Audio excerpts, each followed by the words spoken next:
Okay, welcome back. Now it's time to put everything that we learned in inequalities to the test.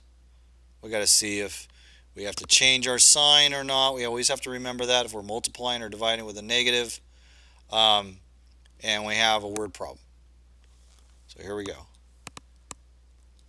In our word problem, we have Ling earns $8 per hour. I'm going to highlight all of that. Working at the zoo.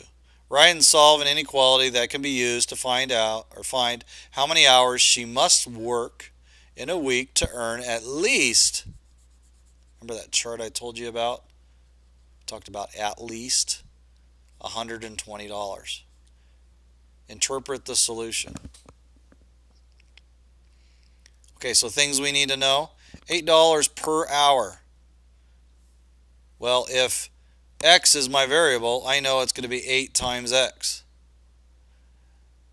At least means that you can have 120 but not less than it.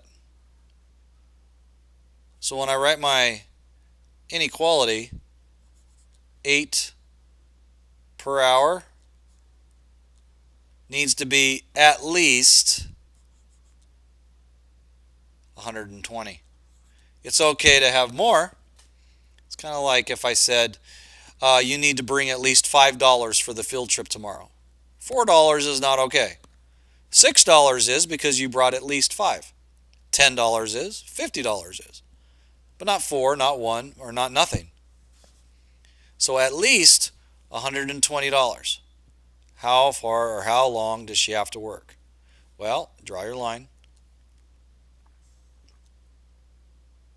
Okay. You're going to divide by 8 on both sides.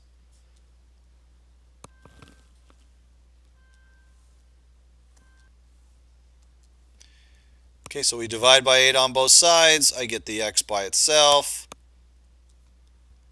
X is greater than or equal to, I did not divide with a negative. 120 divided by 8.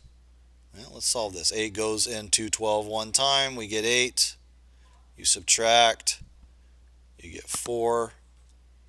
And bring down the 0. That's going to be 5. So she's going to have to work at least 15 hours or more. Because they're saying, well, we can have 130 or 140, but at least 120. So when they say to interpret the solution, that's what it is. They're saying that, oh, she can work more than 15 hours to make more than, because it said at least. Of course, when you do it, you got to write it down. Okay, let's have you try one on your own. Don't forget, you write the inequality, then you solve it and explain.